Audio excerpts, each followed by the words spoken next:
Welcome back ပြန်လဲကြိုးဆိုပါရစေအားလုံးပဲကျွန်တော်တို့ရဲ့ podcast ကနေပြီးတော့မှပြန်လဲကြိုးဆိုတယ်ဒီလထဲမှာ special day လေးရှိနေတယ်ဆိုတော့အားလုံးနဲ့အဲ့ဒီအရာလေးကို sharing လုပ်ပါဖို့ရှိတယ်ဘာနေ့လေးများဖြစ်မလဲဆင်မ Mother's Day Yes ဆိုတော့ဒီလထဲမှာကျွန်တော် Mother's Day မိခင်တွေကိုဂုဏ်ပြုတဲ့နေ့ရှိတာဖြစ်ပါတယ်ဆိုတော့ကျွန်တော်တို့ရဲ့နော်တီတီရှိနေကြတဲ့မိခင်တွေကိုဂုဏ်ပြုရင်ကောင်းကြီးပေးရင်းနဲ့အတူနှုတ်ကပတ်တော်ထဲကနေပြီးတော့မှဖခင်အသုံးပြုခဲ့တဲ့ကောင်းကြီးနဲ့ပြည့်တဲ့မိခင်တွေအကြောင်းကိုလည်း sharing လုပ်သွားမယ်ဒါပြင်ကျွန်တော်ဘာတွေရှိအောင်လဲဆင်မဒါပြင်မိခင်တွေကိုကျမတို့ဆုတောင်းကောင်းကြီးပေးတဲ့အရာလည်းထည့်သွင်းထားပါတယ် Yeahအဲ့တော့ကျမတို့ရဲ့ဒီ podcast မှာဆရာကတမန်ကျမ်းစာတွေကတကယ်မိခင်အကြောင်းတွေကိုသူပြောမယ်ဆိုတော့ဆရာကပဲနဲ့ကြည်လာထားတဲ့ပုံစံပဲအဲ့တော့ဆရာကိုအရင်လမ်းကြောင်းပေးလိုက်မယ်ကဲဆရာဘယ်သူအကြောင်းကို sharing လုပ်ပေးခြင်းလဲ Yes ဆိုတော့ဒီနေ့ရဲ့ Mother Days မှာမိခင်တွေကိုဂုဏ်ပြုဖို့အတွက်ကျွန်တော်ဘာကိုပြောရမလဲဆိုပြီးတော့မှဘယ်လိုဂုဏ်ပြုရင်ကောင်းမလဲကျွန်တော်စဉ်းစားရင်းနဲ့ဆွတ်တောင်းတယ်ဖခင်ဘာဖော်ပြလဲဆိုတော့မောရှေရဲ့အမေယောခေဘက်အကြောင်းကိုဖခင်ကကျွန်တော်ဖွင့်ပြလာတယ်ဝါပြီးရခါမှာဘာစလုံးတစ်လုံးထွက်လာလဲဆို super mom တကယ်ကို strong woman ဖြစ်တယ်နော်ခက်ခဲတဲ့အချိန်တွေမှာအလျှော့မပေးဘဲနဲ့အကောင်းဆုံးခေါင်းဆောင်တယောက်ကိုပြုစုပြောထောင်နိုင်တဲ့မိခင်တယောက်အကြောင်းကိုဖခင်က remind ပြန်လုပ်တယ်ဝါဆရာကျွန်မခဏဖြတ်ပြောမယ်နော်မောရှေလို့ပြောလိုက်တာနဲ့ကျမတို့ကမောရှေပဲပြင်းပြင်းတာမောရှေရဲ့အမေနာမည်ကိုတော်တော်များများမသိကြဘူးအခုလည်းဆရာပြောမှကျမသိတာဖြစ်တယ်ယောခေဘက်မှတ်ထားကြတော့ Yeah ဆရာဆက်ပြောပါအောင်နောက် podcast မှာပြန်မေးပါမယ်မောရှေရဲ့မိခင်အကြောင်းမှတ်ထားကြပါဆိုတော့မောရှေရဲ့မိခင်အမေကယောခေဘဖြစ်ပါတယ်မောရှေတို့ကြီးပြင်းလာရတဲ့ခေတ်ကာလမောရှေမွေးတဲ့ကာလကတကယ့်ကိုခက်ခဲတဲ့ကာလဖြစ်တယ်သူတို့ဣသရေလလူမျိုးတွေကဒီဘက်အဂုတ်တို့ပြည်မှာကျွံခံနေတဲ့ကာလဖြစ်တယ်ခလေးတွေယောက်ျားလေးမွေးလာရင်တတ်တဲ့အချိန်ဖြစ်တယ်ဒါပေမဲ့အဲ့ဒီအရာကိုမကြောက်မရွံ့နဲ့မောရှေရဲ့မိခင်ကသူ့ရဲ့သားကိုအသေးခံပြီးတော့เนาะအသက်အန္တရာယ်ရှိတဲ့ကြားထဲကနေပြီးတော့မှလုံးဝဖွက်ထားပေးတယ်နော်ဒီခေါင်းဆောင်တယောက်ကိုပြပေါ်ထွက်လာဖို့ဒီအဲဂုတ်တုပြည်ကနေပြီးတော့မှဣသရေလလူမျိုးတစ်မျိုးလုံးကိုထုတ်ဆောင်နိုင်တဲ့ခေါင်းဆောင်ကြီးတယောက်ကိုနော်လုံးဝတတိရှိစွာနဲ့နော်ပြုစုပြောထောင်တယ်အန္တရာယ်ကြားထဲမှာပြုစုပြောထောင်တယ်ဆိုတာကိုကျွန်တော်ကြည့်တဲ့အခါမှာ this is very impressive ကျွန်တော်တို့တကယ်ကိုအရန် impress ဖြစ်စရာကောင်းတာဖြစ်တယ်ဒါကြောင့်မို့ယောခေဘက်လိုမျိုးမိခင်တွေမြောက်များစွာရှိနေတယ်ဒီလောကမှာဒီမှာရှိတဲ့မိခင်တွေအပြင်တကယ်ခေါင်းဆောင်ကြီးတွေเนาะဖခင်အသုံးပြုမဲ့သူတွေကဘာကိုကောင်းကြီးဖြစ်စေမဲ့သူတွေမြောက်များစွာပေါ်ထွက်လာအောင်မှာဖြစ်တယ်ဒါကြောင့်မို့သင်တို့လက်ထဲမှာရှိတဲ့ယေဒနာကကောင်းကြီးနဲ့ပြည့်တဲ့ယေဒနာတွေဖြစ်တဲ့အတွက်ကြောင့်မိခင်တွေကိုကျွန်တော်ပြောဒီနေရာကနေခွန်အားပေးခြင်းတာဖြစ်တယ် keep it up sometimes ကျွန်တော်တို့ခက်ခဲတယ်ရုန်းကန်ရတဲ့အခါမှာအားလျှော့ခြင်းနဲ့ဒါပေမဲ့မဟုတ်ဘူးတင်းလက်ထဲမှာရှိတဲ့အရာကဖျားပေးထားတဲ့တကယ်ကြီးမားတဲ့လက်နက်ဒီကဘာကိုကိုင်လုံးမဲ့ခေါင်းဆောင်တွေရှိနေတာဖြစ်ပါတယ်ဒါကြောင့်မို့ဘလို့ခက်ခဲဖြစ်လက်မလျှော့ပါနဲ့ယောခေဘက်ကြောင့်နေနည်းနည်းဆက်ပြောခြင်းနဲ့အရန်ခက်ခဲတဲ့ကာလမှာလုံးဝမတက်ဘူးဖြစ်ပါတယ်သူ့သားကိုသူကကျွန်တော်ငယ်ငယ်ချင်းဆိုရဲမောရှေလေးရေးတဲ့ကမောရှေလေးနော်ကလေးတိုင်းသိရကလေးတိုင်းရတယ်ဆိုတော့အဲ့ပုံမြင်လေးကိုကျွန်တော်သိတဲ့ဘောကြတယ်နားထောင်ရတော့လွယ်တယ်လို့ထင်ရပေမဲ့အပြင်မှာတကယ်မလွယ်ဘူးဖြစ်တယ်တကယ်စွန့်စားခံရင်တွားနေရတာဖြစ်တယ်အဲ့ဆိုတော့ကလေးလေးကိုသူကလုံးဝ wisely ဉာဏ်ပညာရှိတယ်ချောင်းထဲမှာသွားထားတယ်ပြီးတော့သူ spy လေးလွတ်ထားတယ်သူ့ရဲ့သမီးနော် Yes လွတ်ထားတယ် Yes ပြီးတော့ကမှတကယ်ဒီအချင်းချင်းပဲပြောတော့မယ်တကယ်ခက်ခဲတဲ့ကာလထဲမှာနန်းတော်ထဲမှာသူ့သားကို survive ဖြစ်အောင်သူကစွမ်းဆောင်နိုင်ခဲ့တယ်ဆရာသားအတွက်တော့လုံးဝအသက်အရေးစွန့်ပြီးတော့ wise ဘူးလေးဖြစ်တယ် Yes very wise ဒါဆိုဒီအမျိုးသမီးကိုအရင်သဘောကျတယ်ဒီယောခေဘယ်ကောင်းကြီးမင်္ဂလာကိုဒီမှာရှိရဲ့မိခင်တွေပေါ်မှာကျွန်တော်ကျင်ညာတယ်တကယ်အဲ့ဒီရဲ့ကောင်းကြီးမင်္ဂလာတင်လို့ရရှိမှာဖြစ်တယ်နော် very brave very smart and wisdom နော်ပြီးချင်မှာ powerful တကယ်ကိုနော်ဖခင်ရဲ့တကူနဲ့ပြည့်တယ်မိခင်တူဖြစ်ပါတယ်ဆိုတော့နန်းတော်ထဲမှာသူ့သားကြီးရပါမယ်အေဂုတ်တူရှင်ဘုရင်ရဲ့နန်းတော်ထဲမှာကြီးရပါမယ်သူကဘယ်လောက်ထိမကြောက်မရွံ့တတိကောင်းလဲဆိုလို့ရှိရင်သူ့ရဲ့သားကိုမင်းကဣသရေလလူမျိုးဖခင်ရဲ့လူမျိုးဖြစ်တယ်ဆိုတာကိုကောင်းကောင်းထည့်ပေးနိုင်တယ်လုံးဝလမ်းလွဲမခံဘူးပြီးတဲ့အခါမှာဖခင်အကြောင်းကိုကောင်းကောင်းသိအောင်သင်ကြားပေးနိုင်ခဲ့တယ်ဘယ်လောက်ကောင်းတဲ့တတိလဲဒါနန်းတော်အေဂုတ်တူနန်းတော်ထဲမှာသွားပြီးတော့သူလှုပ်ဆောင်နေတာဖြစ်တယ်ဆိုတော့ဒီမှာရှိတဲ့မိဘတွေကိုချာsometimes နိုင်ငံခြားမှာရှိတဲ့မိဘတွေကကလေးတွေကိုသူတို့ culture တွေလိုက်ပြီးတော့မှမသွန်သင်နိုင်တော့တဲ့အခါမျိုးရှိတယ် ဒါကြောင့်မို့ကျွန်တော်ပြောချင်တာကယောဂီဘက်ကိုခွန်အားယူပါကိုယ်သားသမီးကိုဘယ်နေရာမှာပဲရောက်နော်ဘယ်အခြေအနေမှာပဲဖြစ်ဖြစ်နှုတ်ကပတ်တော်ကိုရအောင်ပေးပါ Yes ဖခင်ရဲ့သားသမီးဖြစ်တဲ့အကြောင်းကိုငယ်စဉ်တည်းကသိချသင်ပေးပါအဲ့ခါမှာတင့်သားသမီးကဘယ်တော့မှမဆုံးရှုံးဘူးဖြစ်ပါတယ်တင့်အတွက်လည်းလုံးဝနှောင်နှာမရှိဘူးဖြစ်တယ်ကျွန်တော်တို့ကတော့တကယ် Superman နော်ကျွန်တော်မိခင်လည်းyes I feel like Superman I love her so much ကျွန်တော်အမေကျွန်တော်ရမ်းချစ်တယ်သူ့ကြောင့်လည်းကျွန်တော်ဒီနေ့ဒီချိန်မှာဒီလိုမျိုးမပြည့်စည်ပဲနဲ့ဖခင်ရဲ့နှုတ်ကပတ်တော်ထဲမှာကြီးပြင်းလာတာဖြစ်ပါတယ် By the way ဒီ podcast ကိုကျမတို့လုပ်တာကလည်းကျမတို့ရဲ့အမေကိုကျမတို့ honor လုပ်ပေးခြင်းလို့ဖြစ်တယ်ကျမတို့အမေတွေ honor လုပ်တာပုံစံမျိုးနဲ့ honor လုပ်ကြတယ်အရင်တော့ဆိုရင်အရင်နှစ်တည်းကဆိုရင်ကျမတို့ပန်းစည်းပို့တာတွေလုပ်တယ်ဒါပေမဲ့နည်းနည်း simple ဖြစ်သွားပြီဆရာနည်းနည်း simple ဖြစ်သွားပြီfresh ဖြစ်ရမယ်လေနော်အမေတွေရဲ့အချစ်ကအမြဲတမ်း fresh ဖြစ်တယ်အဲ့တော့ကျမတို့သားသမီးစီကနေအမေကိုပေးတဲ့အချစ်ကလည်းတော့ fresh ဖြစ်နေရမယ်ဆရာအဲ့တော့ကျမတို့ idea ရသွားတာက okay ကျမတို့လုပ်နိုင်တဲ့အရာကဒီ podcast လုပ်နိုင်ရင်နော် yes proudly ကျမတို့လုပ်တယ် proudly honor လုပ်တယ်အမေတွေကိုကျမတို့ဂုဏ်ယူဝတ်ကြဆိုရင်ကျမဂုဏ်ပြုတယ်ကျမရဲ့အမေကိုဆရာရဲ့အမေကိုနော်လဲနော်တကယ်ဒါပေမဲ့ကျမတို့နှစ်ယောက်ဂုဏ်ပြုတာကကျမတို့အမေကြီးပဲမဟုတ်ဘူး for example ကျမငယ်တုန်းကကျမတို့သင်ပေးခဲ့တဲ့မူဂျိုဆရာမတွေ Chinese school ဆရာမတွေဒါကလည်းကျမတို့ငယ်တုန်းကသူတို့ထိန်းကျောင်းလာခဲ့တယ်ဖယားနဲ့ယင်းနေအောင်သူတို့သင်ပေးလာခဲ့တယ်ဒါကျမတို့ရဲ့အမေတွေမလုံနိုင်တဲ့အရာကိုသူတို့လုပ်ပေးခဲ့တာဖြစ်တယ်သူတို့တွင်တင်ပေးခဲ့တာဖြစ်တယ်ကျမအရန်ကျေးဇူးတင်တယ်ကျမရဲ့မူဂျိုဆရာမ Chinese school ဆရာမနောက်ပြီးရှိသေးတယ်အများကြီးဆရာမတွေဆရာမတွေပဲမဟုတ်ပါဘူးအမေလိုမျိုးကျမတို့ကိုပြုစုပေးခဲ့တယ်သင်ကြားပေးခဲ့တယ်အတော်တွေလည်းရှိတယ်ကျမသူတို့ကိုအရန်ကျေးဇူးတင်တယ်ဒီကနေကျမ honor လုပ်ပါတယ်လို့Yes တကယ်နော်နှလုံးသားတွေကနေပြီးတော့မှဂုဏ်ပြုတယ်အရန်ချစ်တယ်ဆိုတဲ့အကြောင်းကိုပြောခြင်းတယ်ဆိုတော့ဆက်သွားရအောင်ကျွန်တော်လည်းနှုတ်ကပတ်တော်တွေကနေပြီးတော့မှတကယ်ကိုယ့်အတွက်ကောင်းကြီးဖြစ်တဲ့မိခင်အကြောင်း share သလိုမျိုးဆရာမတဲမှာလည်းရှိမယ်ဆိုတော့ကျွန်တော်ယုံတယ်ရှိတယ်ကျွန်တော်ပြောချင်တဲ့အကြောင်းအရာကြတော့ဆရာကျမ်းစာဖတ်လာတယ်လို့ပဲ podcast ရိုက်မယ်ဆိုတော့ကျမတို့ပြင်ဆင်လာမှာပေါ့အဲ့တော့ဆရာလည်းသူ့ဟာသူဖတ်လာတယ်ကျမလည်းကျမဟာကျမဖတ်လာတယ်အဲ့တော့ဖះကျမကိုပေးတဲ့ message ကကြတော့ဘသူ့အကြောင်းလဲဆိုရင်ရှောလမုန်မင်းကြီးရဲ့တရားစီရင်ခန်းထဲကအမေတစ်ယောက်ကတားလူတဲ့အဲ့ဒီ history လေးကျမအဲ့ဒါကိုဖတ်တော့လေဘယ်ကနေစပြောရမလဲအချင်းချုပ်ပြောရရင်အမေတစ်ယောက်ကတားကိုလူတယ်အဲ့ဒီချိန်မှာတယောက်ကသေသွားတယ်တယောက်ကအရှင်လေးရှိသေးရဲ့အဲ့အရှင်လေးကိုအမေတစ်ယောက်ကလူတာအဲ့မှာအမေတစ်ယောက်ကအဲ့တင်နေတဲ့သားကိုခလေးလေးကိုကြည့်ပြီးတော့ဒီခလေးကိုကျန်းစာထဲမှာသူရေးထားတယ်စိတ်ကြည့်ရလို့သူရေးထားတယ်စိတ်ကြည့်ပြီးတော့ဟာဒီသားကငါသားမဟုတ်ဘူးဒီခလေးကငါခလေးမဟုတ်ဘူးအဲ့မှာကျွန်မဘာရလိုက်လဲဆိုရင်အမေတွေကဒီခလေးနဲ့ပတ်သက်ပြီးတော့သိတာကိုသူတို့မလိုချင်ဘူးခလေးရဲ့အရှင်ကိုပဲလိုချင်တာအသက်ရှင်နေတာကိုပဲသူတို့လိုချင်တာဖြစ်တယ် live ဖြစ်နေတယ်ဒါပေမဲ့ကျွန်မဘယ်လို version နဲ့ကျွန်မရလိုက်လဲဆိုရင်ကျွန်မအခုလောလောဆယ်ကျွန်မနိုင်ငံခြားမှာအခြားနိုင်ငံမှာရှိနေတာဖြစ်တယ်အဲ့တော့ဘယ်လိုပြောမလဲ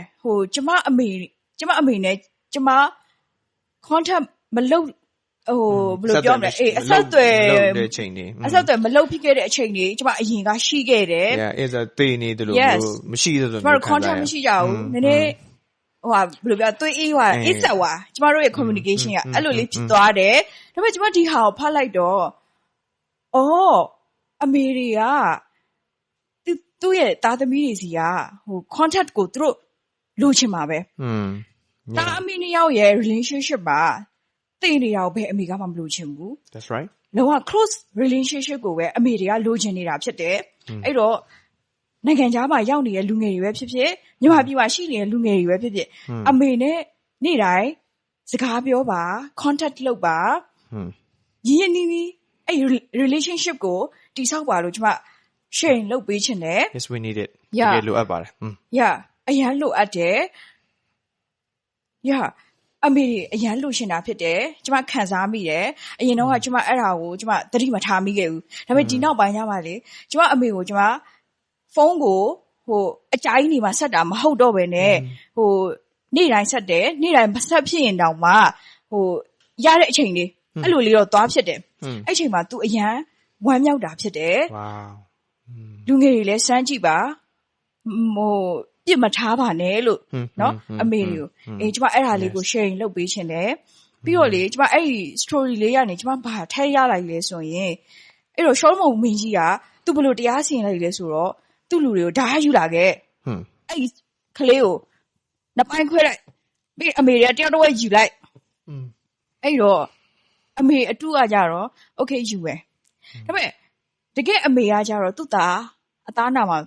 သူလုံးဝနာကျင်မှာကိုမခံစားနိုင်နော်ခလေးနာကျင်မှာကိုဘယ်အမေကမှမလိုချင်ဘူးအမေတွေကခလေးတို့အမြဲ protect လုပ်ပေးချင်တာဖြစ်တယ်အဲ့တော့ကျမအဲ့ဒီကနေကျမဘာ message ရလိုက်လဲဆိုရင်အမေရဲ့အချစ်ကခလေးတွေကို protect လုပ်ပေးတာဖြစ်တယ်ကာကွယ်ပေးတာဖြစ်တယ်အဲ့တော့အမေရဲ့ဆုတောင်းချက်ကလည်းခလေးတွေကို protect လုံးဝလုပ်ပေးတယ်အပြည့်အဝကာကွယ်ပေးတဲ့ဆုတောင်းချက်ဖြစ်တယ်အဲ့တော့ကျမလူငယ်တွေကိုကျမအားပေးခြင်းနဲ့အမေကိုဆက်သွယ်ပါအမေနဲ့စကားပြောပါအမေစီကဆုတောင်းခံပါ this is your protection ဒါတင့်ရဲ့ daily life တင့်ရဲ့နေ့စဉ်ဘဝကိုကွယ်ကာပေးတဲ့ဆုတောင်းချက်ဖြစ်တယ် safeguard ကျမအမေကျမဖုန်းဆက်တယ်ကျမဆုတောင်းခံတယ်အမေဆုတောင်းပေးအမေမနေ့ကတည်းကအလုပ်သွားမယ်ဆုတောင်းပေးဟိုဟာတနင်္ဂနွေညဖုန်းဆက်ရင်အမေမနေ့က Monday တပတ်လုံး run ရမယ်အဲ့ဒါအတွက်ဆုတောင်းပေးအဲ့လိုမျိုးကျွန်တော်လည်းတခုပြောပြခြင်းတယ်ဘာတခုလဲဆိုတော့ကျွန်တော်ကအမှုဆောင်တဲ့အခါမှာနှုတ်ကပတ်တော်ပြောရတယ်ပြောတဲ့အခါတိုင်းမှာကျွန်တော်မေကကျွန်တော်ဆွတောင်းပေးတယ်အရင်လိုအပ်တယ်ပြီးတော့ကျွန်တော်အမလည်းကျွန်တော်ဆွတောင်းပေးတယ်ဆိုတော့ yeah this is like အရင် powerful ဖြစ်တယ်ကျွန်တော်အတွက်เนาะအနောက်ကနေပြီးတော့မှဆွတောင်းပေးနေတယ်เนาะမိခင်တွေရှိတယ်အတင်းတော်မှာဆိုတော့ကျွန်တော်တို့ရဲ့မိခင်တို့မျိုးအန်ဒီရှိတယ်ဆိုတော့အန်ဒီလည်းတော့အနောက်ကနေ backup ဆွတောင်းပေးနေတယ် this is backup so powerful ဆိုတော့ဘယ်အရာမှ against မလုပ်နိုင်ဖြစ်တယ်yes ဆရာအဲ့ feeling ကလေကိုယ်အရန်ချစ်တဲ့လူကကိုယ်အဲ့လိုမျိုးအနောက်မှာဆွတောင်းပေးလေအရန် confidence ရှိတယ် yes ဟိုလူရှိထွက်ပြီးတော့ဟိုအဲ့လိုမျိုးလေဘာပဲလောက်ရအနောက်မှာငါ့ကိုဆွတောင်းပေးတဲ့လူရှိရယ်ငါဘာလို့မလုပ်ရဲရမှာလဲ yeah သူတို့ရဲ့ဆွတောင်းချက်ကငါအတွက် protection ဖြစ်တယ်ငါအတွက်အကွယ်ကာဖြစ်တယ် yeah ငါလုပ်ရဲတယ် why not yeah တကယ်ပြောရလေကျမအခုချိန်ထိဟိုအဲ့ဆွတောင်းချက်တွေနဲ့ပဲကျမstruggle အဲ့ struggle တွေကိုကျမဖြတ်သန်းလာတာဖြစ်တယ် stand လုပ်နိုင်ခဲ့တယ်ကြော်ဖြတ်နိုင်ခဲ့တယ်အဲ့လိုလေတယောက်အဲ့လိုအမေလိုအချစ်နဲ့ချစ်ပေးတဲ့တယောက်ယောက်ထဲကအဲ့လိုမျိုးဆုမတောင်းပေးတဲ့အချိန်ဆိုရင်လေတခုခုလိုနေတာအဲ့လိုမျိုးဖြစ်တယ်ဩဆရာအဲ့လိုလုံခြုံမှုကိုခံစားရတယ်เนาะမိခင်တွေဆုတောင်းပေးခြင်းကเนาะဆိုတော့ဒါကြောင့်မိခင်တွေเนาะကိုသားသမီးတွေအမြဲတမ်းဆုတောင်းပေးနေမယ်ဆိုတော့ယုံနေဆက်ပြီးတော့လည်းဆုတောင်းပေးကြပါအဲ့ကျမလူငယ်တွေကိုအားပေးခြင်းနဲ့အမေကိုဖုန်းဆက်ပါအမေကို contact လုပ်ပါဆက်သွယ်ပါအမေစီကဆုတောင်းခံပါပြီးအမေစီကကောင်းကြီးပေးတာကိုခံယူပါသူတို့မေ့သွားရင်တော့ဟိုဟာသတိပေးလိုက်အမေဆုတောင်းပေးပါအမေကောင်းကြီးပေးပါအဲ့ဒီကောင်းကြီးပေးတာကိုလုံးဝအလွတ်မခံပါနဲ့အမေရဲ့ကောင်းကြီးပေးတဲ့အဲ့ဒီဆုတောင်းသံကလေကောင်းကြီးပေးတဲ့အတန်ကအရန် precious ဖြစ်တယ်အရန်တကိုးပါအရန်တန်ဖိုးရှိတယ်အမေအသက်ရှင်နေတော့မှရအောင်ယူထားပါအဲ့ကောင်းကြီးကိုand then ကျမနောက်ဆုံးတစ်ခုပဲကျမရတာအရန်များတော့လေတကယ်ကြတော့ဟို focus အရန်ရှိသွားမှာဆိုကျမဖြတ်လိုက်တော့ပဲနောက်ဆုံးတစ်ခုပဲနောက်တစ်ခုကကြတော့ကျမနောက်ဆုံး point ပဲကျမနောက်တစ်ခုရလိုက်တဲ့ message ကဘာလဲဆိုရင်ကျမအားပေးခြင်းနဲ့ကျမတို့ Mother's Day လို့ပြောရတာနဲ့ဟိုအသက်ကြီးရဲ့အမေတွေပဲကျမတို့ပြေးမြင်ကြတာတကယ်ကြကျမလေငယ်ရွယ်တဲ့အမေတွေကျမအရန်အားပေးခြင်းနဲ့သူတို့ရဲ့ဘဝမှာသူတို့အရန်ခက်ခဲတယ်သူတို့အရန် struggle လုပ်ရတယ်ငယ်ရွယ်နဲ့ကလေးတစ်ဖက်နဲ့ချို့ဆိုရင်အလုတ်တစ်ဖက်အဲ့နှစ်ဖက်ကြီးကိုမျှပြီးတော့ပြီးမိသားစုဝန်တာအဖက်ဖက်ကိုသူတို့ထမ်းနေရဖြစ်တယ်ဒါပေမဲ့ကျွန်တော်အားပေးခြင်းနဲ့သူတို့ဝန်တွေကိုသူတို့တယောက်တည်းထမ်းနေတာမဟုတ်ပါဘူးဖခင်ကတင်တို့နဲ့အတူရှိတယ်ဖခင်ကုထမ်းပေးမှာဖြစ်တယ်တင်တို့ရဲ့လူမမြင်ကွယ်ရမှာတိတ်တိတ်ကြီးကြာနေတဲ့မျက်ရည်တွေ responsibility တွေဝန်တာတွေလေးလံနေတဲ့အရာတွေကိုဖခင်ကထမ်းပေးမှာဖြစ်တယ်ဖခင်ကောင်းကောင်းသိတယ်ဖခင်ကကျမတို့အားလုံးရဲ့တိုးရင်းဖြစ်တယ် yes တိုးရင်းကတိုးတကောင်ချင်းစီကိုသူကောင်းကောင်းသိတယ်သူကောင်းကောင်းကြွယ်ကာပေးတယ်ကျမတို့ဖခင်ကအရန်နူးညံ့တဲ့ဖခင်ဖြစ်တယ် ဘဝကြီးကဘလောက်ပဲကြမ်းတမ်းနေပါစေနူးညံ့တဲ့ဖခင်ကတင့်ရဲ့ life ကိုနူးညံ့ညင်သာစေမှာဖြစ်တယ် အာမင် ကျမအဲ့ဒါကို message ပေးခြင်းတယ်အဲ့တော့ငယ်ရွယ်တဲ့မိခင်တွေလုံးဝ give up မလုပ်ပါနဲ့ yeah အရာ နော်ငယ်ရတဲ့မိခင်ဆိုရင်တယောက်ရှိသေးတယ်နော်မေရာမာရီက yeah Jesus ကိုကိုယ်ဝန်ဆောင်တဲ့အချိန်မှာဆေကျော်တက်ပဲရှိသေးတာဖြစ်တယ်သူရင်ဆိုင်ကြော်ဖျက်ရတယ်တိတ်များတယ် yes ပတ်ဝန်းကျင်တစ်ခုလုံးသူ့ရဲ့ခင်မွန်းလောင်းသူ့ရဲ့အရာရာကိုသူကြော်ဖျက်ရပေမဲ့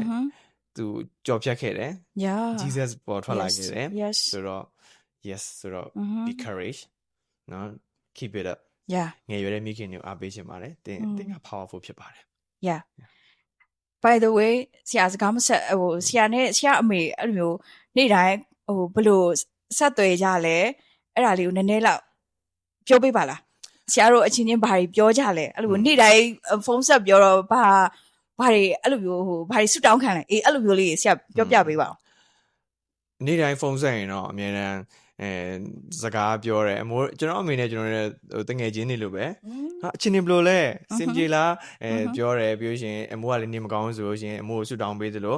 ကျွန်တော်ဒီဘက်မှာတခုခုဝင်လေးတာတွေစင်မပြေရှုရှင်ပြောပြတယ်ဆွတောင်းခံတယ်ပြီးတဲ့အခါမှာမိသားစု conversation ရတော့เนาะဘယ်တော့မှယိုးသွားရဆိုတာမရှိဘူးဟုတ်တယ်အတူတူဘာတွေစားကြလဲဆိုတာ sharing လုပ်တယ်ဂျပန်မှာစားရလဲကျွန်တော်ပြောပြတယ်မြန်မာပြည်မှာစားရလဲပြောပြတယ်တီးတွေအပြန်လန်ကြတယ်အဲ့လိုပေါ့เนาะအမျိုးမျိုးဆွတောင်းပေးတာတွေရောတယောက်နဲ့တယောက်ပြောင်ပြောင်နောက်ပေါ့เนาะကျွန်တော်အမေနဲ့ပြောနေလို့ရှိရင်ဟိုမပြင်းရဘူးเนาะအဲ့ဒါလေးတော့ရှိတယ်ဆရာခုနဆရာပြောလိုက်တော့မှလေအမေတွေကကျမတို့ကိုဆွတောင်းပေးတယ်ဟိုလေအပြက်အလန်လေးဆရာကျမတို့ကလည်းကျမတို့အမေကိုဆွတောင်းပေးဖို့လိုတယ်အဲ့ဒါလေးအရန်အရေးကြီးတယ် yeah အရန်လိုအပ်တယ်ကျမတို့အပြန်အလှန်လေးသိလားဟိုအမေတွေကလည်းဆွတောင်းပေးတာကိုကျမတို့ခံရမယ်ကျမတို့ကလည်းကျမတို့အမေကိုဆွတောင်းပေးရမယ်ပြန်ပြီးတော့ကောင်းကြီးပေးရမယ်ဟိုကျမတို့ရေးရပဲဟိုခွက်ခံပြီးတော့အဲ့လိုမျိုးလက်ခံရမှာမဟုတ်ဘူးကျမတို့ကလည်းကျမတို့ရဲ့အမေကိုကောင်းကြီးပေးရမယ် yeahဆိုတော့ဒီနေ့မှာကျွန်တော်တို့ကနေပြီးတော့မှလည်းကျွန်တော်ဆရာမပဲဆိုတော့လည်းဆရာမရဲ့အမေပေါ့နော်ဒီကနေပြီးတော့မှချစ်တဲ့အကြောင်းနဲ့ honor လုပ်တာလည်းပြောမယ်ကျွန်တော်လည်းကျွန်တော်ရဲ့အမိုးပေါ့နော်ဒီကနေပြီးတော့မှချစ်တယ်ဆိုတဲ့အကြောင်းနဲ့ honor လုပ်တဲ့အကြောင်းပြီးရရှင်မှာကောင်းကြီးပေးတဲ့စကားကိုပြောချင်တယ်အဲဆိုတော့ဆရာမကနေမိခင်ပြောလိုက်ပါအောင်ဆက်လာဟုတ်တယ်ကျမတို့ရဲ့ဒီ podcast ကိုကျမသိရဲ့ဒီ podcast ထွက်ပြီဆိုတာလည်းကျမအမေကိုကျမပို့လိုက်ရင်okay ကြည့်ပြီသူ reply ကတော်တယ်ဒါပေမဲ့မြစ်တာအပြစ်အချစ်အပြစ်နဲ့သူအခောက်ပေါင်းများဆိုသူကြည့်ရကျမတို့ရဲ့ podcast ကိုလေ wow အဲ့လိုမျိုးဟိုအခောက်သူပြန်ကြည့်ရတကယ်အဲ့လိုမျိုးအဲ့ဒါကျမတို့ဘယ်လို contact လုပ်လဲဆိုရင်ရင်တော့ခုံးတယ်ရင်တော့ခုံးတယ်ဘာလို့ဆိုတော့ဟိုကြည်နူးစရာရောအဲ့လိုသူကလည်းကြည့်နေမှာဆိုတော့မျက်ရည်ပါဝဲနေမလားမသိကျမတို့ဟိုဘယ်လို contact လုပ်လဲဆိုရင်ဖြစ်နိုင်ကျမနေ့တိုင်းဟိုဖုန်းဆက်တယ်ကျမတို့ဟိုကျမအရန်ပင်ပန်းနေတဲ့အချိန်ဆိုရင်ကျမတို့အများကြီးမပြောဘူးသူ့စီကကျမဆွတောင်းခံတယ်ခါလေသူနေမကောင်းဖြစ်ရင်ဟိုဘက်မှာအခက်အခဲရှိကျမပြန်ပြီးဆွတောင်းပေးတယ်ပြီးတော့ကျမတို့ဟိုဖုန်းချခံနေတယ်ကျမတို့ပြောတဲ့ဟိုနှုတ်ဆက်စကားနှစ်ခုရှိရယ် love language yes love language ရိုးရိုးလေးပဲကျမသူ့ကိုဖုန်းဆက်ပြီးတိုင်းဖုန်းဆက်ပြီးကနေတိုင်းကျမသူ့အမြဲပြောတယ်အမိုး God bless you I love you ဒါပဲသူဒါကိုကောင်းကောင်းသဘောပေါက်တယ်အရင်တုန်းကကျမအမေကျမ I love you မပြောတတ်ဘူးမပြောပြခဲ့ဘူးမပြောတတ်ခဲ့ဘူးရှက်တယ်အဲ့တော့လေဟိုဘာ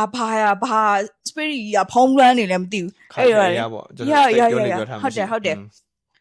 အဲ့ဒါကျမအရင်ကကျမမပြောပြခဲ့ဘူးဒါမဲ့အဲ့ I love you ကိုလေကျမဒီနှစ်မှာ2025ဒီနှစ်မဟုတ်2025မှာကျမအဲ့ဒီ habits ကိုကျမစခဲ့ရဖြစ်တယ်အမေကိုဖုန်းဆက်ပြီးတိုင်းငါ I love you ပြောမယ်ဆိုပြီးအဲ့လိုမျိုးဘာလို့ဆိုတော့ဒါအသက်ရှင်လုံးပဲပြောလို့ရတာဖြစ်တယ်နော်ဒီ chance ကိုကျမလုံးဝအလွတ်မခံဘူးအဲ့တော့ကျမ I love you လို့စပြောတဲ့အချိန်ကလေကျမအမေအရန်ပျော့တယ်အဲ့တော့ကျမလူငယ်ကိုကျမအားပေးခြင်းတယ်ပြောပြအောင်ပြောပါအမေအသက်ရှင်နေရောအမေမရှိတဲ့သူတွေကလည်းအမေနဲ့ထပ်တူကျမတို့ကိုကျေးဇူးပြုခဲ့သူတွေကိုပြောပြအောင်ပြောပါလို့ yeah God bless you I love you ဒါကျမတို့ရဲ့ love language ပဲ Yeah. So ကျွန်တော်တို့လည်း family chat room ရှိရနော်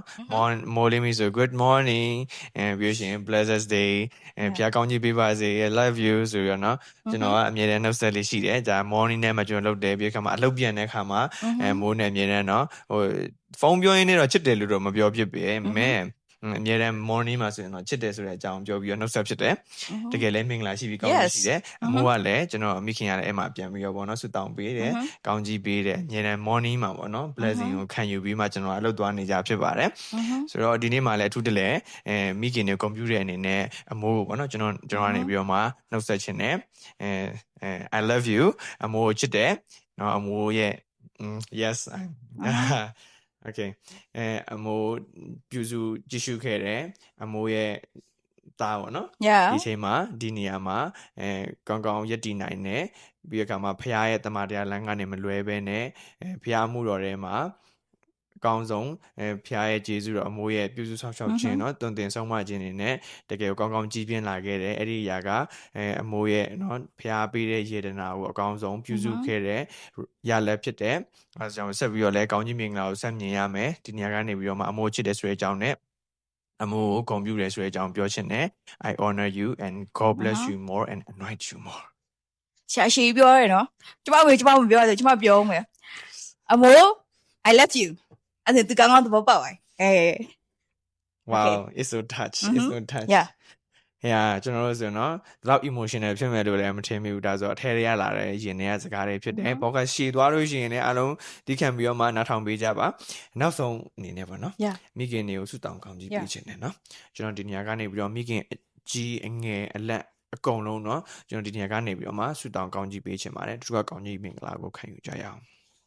ဖဖျားရှင်ဘရဂျေဇုတင်နဲ့ဒီနေ့မိခင်များနေ့အတွက်တိုင်းမျိုး celebrate လုပ်ခွင့်ရတယ်မိခင်တွေကို honor လုပ်ခွင့်ရတဲ့အတွက်ကျေးဇူးတင်တယ်ကိုတော့ပေးတဲ့မိခင်တွေကသားသမီးတို့အတွက်တကယ်ကိုတန်ဖိုးမဖြတ်နိုင်တဲ့တန်ဖိုးအကြီးမားဆုံးသောကောင်းကြီးမင်္ဂလာဖြစ်ပါတယ်ဒီနေရာကနေပြီးတော့မိခင်အငယ်ဆုံးကနေအကြီးဆုံးဒီကောင်းကြီးပေးပါတယ်ဖကျမ်းမာစီပါရရှင်မြတ်ကြန့်ခိုင်းစီတော်မူပါရရှင်မြတ်သားသမီးတွေကိုဆုံးမတဲ့အခါမှာလည်းတကယ်ကိုတမန်တရားနဲ့ပြည့်ပြီးတော့မှတကယ်ကိုရဲ့ supernatural ကိုရထံကလာတဲ့ဗိတ်သိက်နဲ့ပြည့်စုံတော်မူပါအဖတကယ်ပဲမိခင်နဲ့ချစ်ချင်းမေတ္တာကိုသားသမီးအရောက်စီတိုင်းတာ၍ခံစားရစေတော်မူပါမပြေမလဲဖြစ်နေတဲ့မိခင်စီးပွားရေးကျတဲ့မိခင်တွေကိ